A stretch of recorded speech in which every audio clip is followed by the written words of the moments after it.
প্রত্যেকটা জেলাকে আপনারা দেখেছেন মেডিকেল কলেজ করে দেওয়া, ইউনিভার্সিটি করে দেওয়া, আলিপুরদুয়ার নতুন জেলা করে দেওয়া, কালিম্পং নতুন জেলা করে দেওয়া, ধূপগুড়ি নতুন সাব ডিভিশন করে দেওয়া থেকে শুরু করে, জলপাইগুড়িতে বিশ্বমানের ক্রীড়া কেন্দ্র করে দেওয়া থেকে শুরু করে, গাজলডোবা যেটা ভোরের আলো থেকে শুরু করে কত রিসর্ট তৈরি হয়েছে, এতে তো এমপ্লয়মেন্ট বাড়ে, কত হোটেল তৈরি হয়েছে। আজকে সবচেয়ে আমি খুশি যে পাহাড়, চড়াই, জঙ্গলমহল, চড়াই জোয়ার সবাই শান্তিতে আছে আর একসাথে আছে। এর থেকে বড় জিনিস আর কিছু হতে পারে না। শান্তির বিকল্প অশান্তি হতে পারে না। তাই আমি অনুরোধ করব, কোনো প্রোগ্রাম আসবে, কোনো ফেস্টিভ্যাল আসবে, কিন্তু সবাই যেন সবার ফেস্টিভ্যালকে আমরা সম্মান করি। আমরা যেন ফেস্টিভ্যালকে দাঙ্গার পর্যায়ে কখনো নিয়ে নেওয়া যায়, কারণ দাঙ্গাকে মানুষ ঘৃণা করে, কিন্তু ফেস্টিভ্যালকে মানুষ সম্মান করে। আমি সবসময় বলি ধর্ম যার যার, আপনার উৎসব কিন্তু সবার।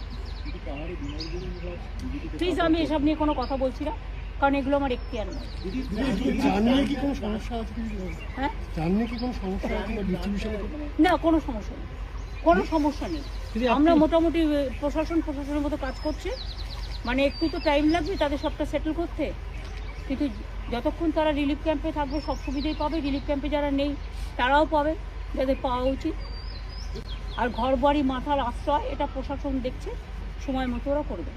দেখুন আপনাদের আমি বলি, এমনকি আপনাদের জলপাইগুড়ি ঝগিগোপা থেকে শুরু করে উত্তরবঙ্গ কাঞ্চনজঙ্ঘা এক্সপ্রেস, কাঞ্চনকন্যা এক্সপ্রেস থেকে শুরু করে জলপাইগুড়ি ময়নাগুড়ি ঝগিগোপা থেকে শুরু করে চ্যাংরাবান্ধা মালবাজার থেকে শুরু করে শিলিগুড়ি নতুন স্টেশন করে দেওয়া থেকে শুরু করে জলপাইগুড়ি নতুন স্টেশন করে দেওয়া থেকে শুরু করে আলিপুরদুয়ার নতুন স্টেশন থেকে শুরু করে কুচবিহার নতুন স্টেশন থেকে শুরু করে আমি কিন্তু সবটাই করে গেছিলাম।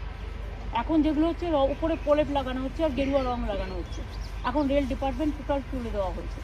ফ্লাইওভারগুলো সব আমার সময় স্যাংশন করা, কাজে এই কাজগুলো আমি জানতাম 2011 আমরা আসবো, তাই 2000 এবং 2001 সালে আমি একবার রেলমন্ত্রী ছিলাম, আর একবার 2009 সালে আমি ছিলাম, 9 থেকে 11 ইলেকশন পর্যন্ত।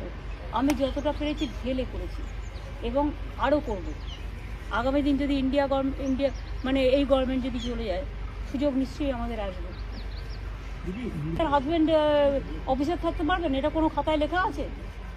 সেন্ট্রাল গভর্নমেন্টের কটা অফিসারকে সরিয়েছে? যারা, আমি ইলেকশন কমিশন নিয়ে কোনো কথা বলবো না, আমি জাস্টিসের কথা বলবো। ইডি, সিবিআই, ইনকাম ট্যাক্স যে অ্যাট্রসিটিস করছে, এবং বিজেপির মন্ত্রীরা, রাষ্ট্র হোম মিনিস্টার, তার বিরুদ্ধে কত কেস? কোন কেসটা নেই? কটা অ্যাকশন নিয়েছেন? সুতরাং আপনি ডাক্তার, আপনার স্ত্রী ভোটে দাঁড়াতে পারে না। আপনি একটা অফিসার, আপনার স্ত্রী ভোটে দাঁড়াতে পারে না।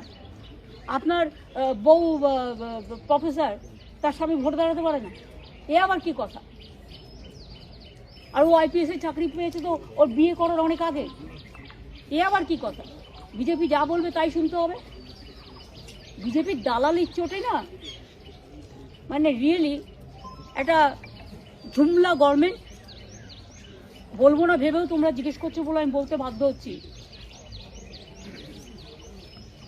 যে একটা ভাওতাবাজ গভর্নমেন্ট এসছে, শুধু মিথ্যে কথা বলা। রাজ্যের অফিসে, এটা তো রাজ্যের ইলেকশন নয়, যে পুজো সেই পুরোহিত, যে বিয়ে করবে সেই পুরোহিত।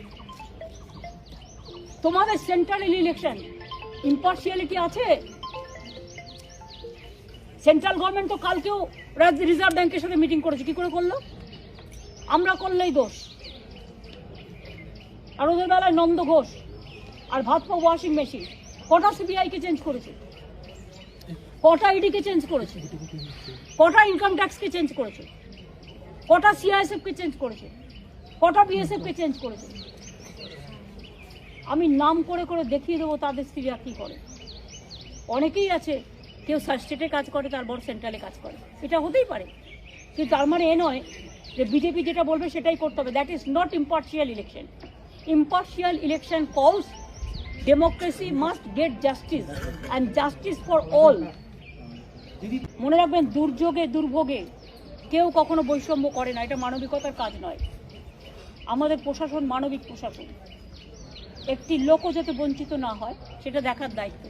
বিজেপি মানুষের পাশে দুর্যোগে এসে দাঁড়ায় না, খেয়ে দিয়ে ঘুমিয়ে বিশ্রাম করে, যখন দুর্যোগের সবটাই রেস্কিউ হয়ে যায় তারপরে এসে নাটক করে বেড়ায়।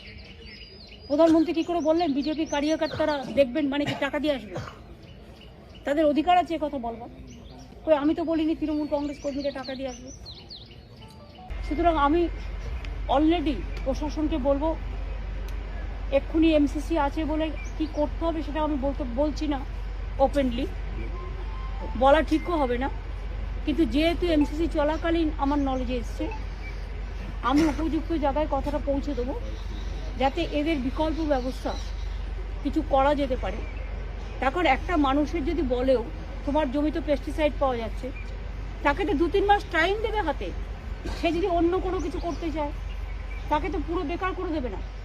বেকার এমনিতে তো বেকারের সংখ্যা কোটি কোটি, শিক্ষিত বেকারের সংখ্যাও কোটি কোটি, গরিব লোকেরা করে খাচ্ছে, তাদেরটা বন্ধ করে দেওয়ার কোনো মানে হয় না। সুতরাং তাদের বিকল্প ব্যবস্থা প্রশাসন দেখবেন। 2 হচ্ছে, আমি লিভার ডিপার্টমেন্টের সাথেও কথা বলেছি ইতিমধ্যেই। দ্বিতীয়ত আরেকটি কথা আমার কানে এসছে, এগুলো বিজেপি শিখিয়ে দেয়, জুট আর নেওয়া হবে না বলে নাকি একটা ডিসিশন জানানো হয়েছে। পশ্চিমবাংলা কিন্তু জুটে নাম্বার 1 এবং 100% আমরা জুট ব্যাগের পক্ষে। আমি জুট ওয়ার্কারদের বলবো এবং জুটের যারা মালিকরা আছেন, আপনারা ভালো করে কাজ করুন, আপনাদের কোনো অসুবিধা হবে না। এখন তো রাস্তাতেও আমরা জুট ব্যবহার করি, মাটির যে সিমেন্টের রাস্তাগুলো হয় আমরা কিন্তু জুট ব্যবহার করি। নর্থ বেঙ্গলেও জুট একটা প্রধান জিনিস। চা বাগানেও আপনারা দেখেছেন, চা বাগানে আমরা এখন পাট্টা দিচ্ছি এবং যাকে পাট্টা দিচ্ছি তাকে 1,20,000 টাকাও দিচ্ছি, মানে গভর্নমেন্ট, এগুলো আগেকারই প্রোগ্রাম, এখনকার নয়।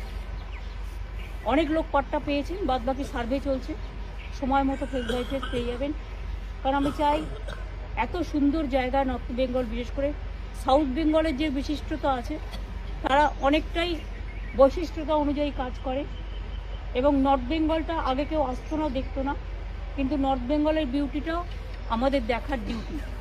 এবং নর্থ বেঙ্গলে পাহাড় আছে, জঙ্গল আছে, তরাই ডুয়ার্স থেকে শুরু করে কুচবিহার থেকে শুরু করে এবং